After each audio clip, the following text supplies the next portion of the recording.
Oh shit! Oh shit! Oh shit! Oh shit! Ain't ready for this. Oh shit!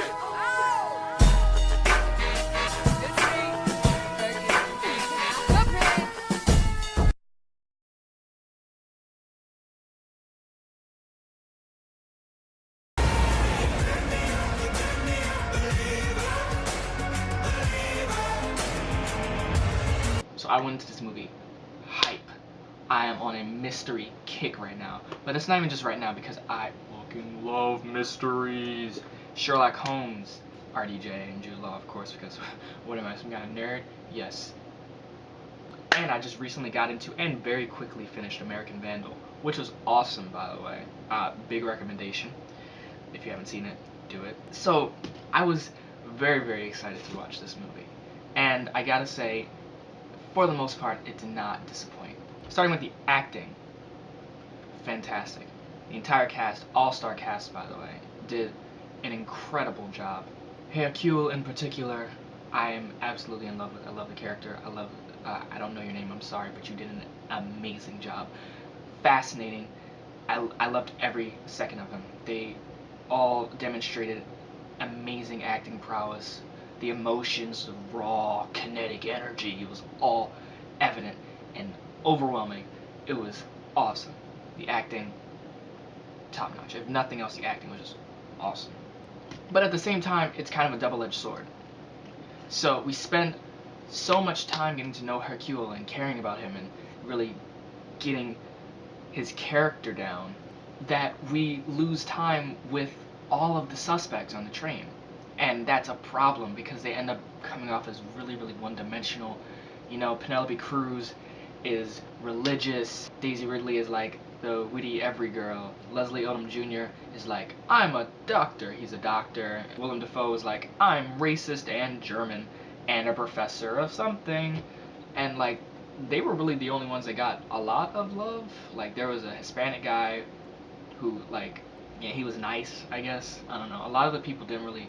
I'm glad I had to go back and rewatch a lot of it. I rewatched the last 40 or so minutes of it, and I needed to because they were just throwing names at you, and I really couldn't keep track of who was who at a certain point.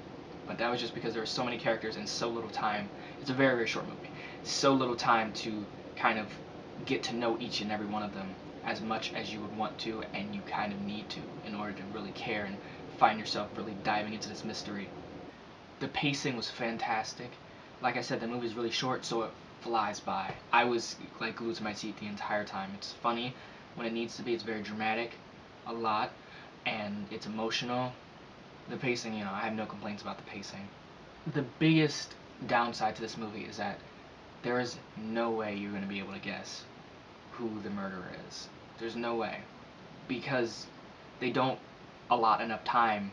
They don't give you enough clues within the movie for you to feel like the detective. That's like my biggest issue with mystery stories, actually. Well, mystery movies. I haven't actually read a mystery novel ever, but my biggest problem with like Sherlock Holmes, actually, is that everything kind of goes on in his own head.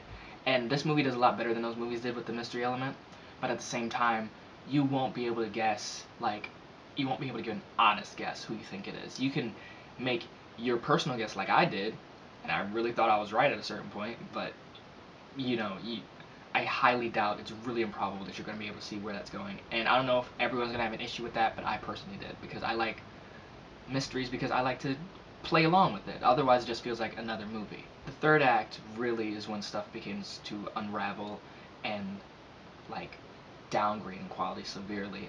Things just get so crazy so fast, and they're really barraging you with names at that point.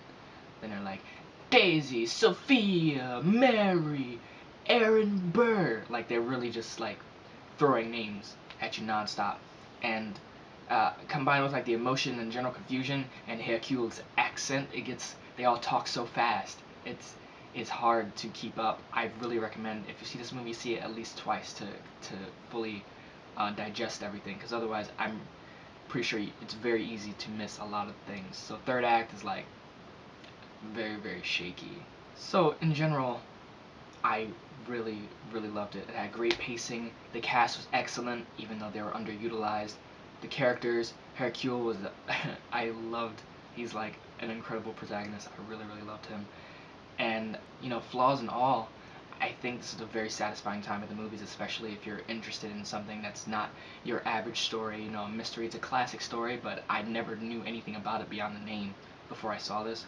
So personally, for me, it was like a treat, and I think it would be for you too. There's a good few character and plot related issues, but all in all, it's still like ceaselessly entertaining.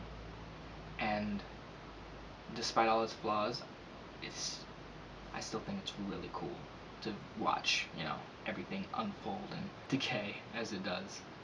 So let's just wrap this baby up. I'm gonna go ahead and give Murder on the Orient Express a 3.5 out of 5 because that's kind of the rating I give a lot of movies, because I love movies, and though not all movies are created equal, obviously, especially to me, a lot of movies I get a great amount of enjoyment out of despite its flaws. Like, the flaws kind of hold it back from reaching that 4, 4.5, 5-star range, but the 3.5 is like, yo, I still really, really like this movie, and you know, despite everything, I would still really recommend it, and I would love to see it again. I had a great time. Really stunning movie. The overhead shots, the close-ups, the accent, the mystery, everything. You know, I've never seen anything like it. But as far as the mystery goes, I low-key recommend American Vandal a little bit more.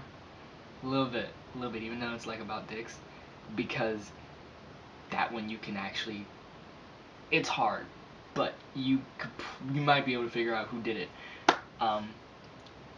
You can't really do that with this movie, which is just my biggest hang up on it. But otherwise, great time. I recommend it. And my knuckles really loud just now. But that's all. So thank you. This weekend I'm seeing Justice League. Well, this Thursday actually. So look forward to that, because I sure am. And remember to like, comment, subscribe. Thank you so much for watching. And I will see you next time. Hopefully without a bad French accent. Alright, see you. The fucking fire alarm went off right at the end of Murder on the Orient Express. 5 minutes ago, what happened? I don't know. Who knows? In the movie or in real life? It's cold.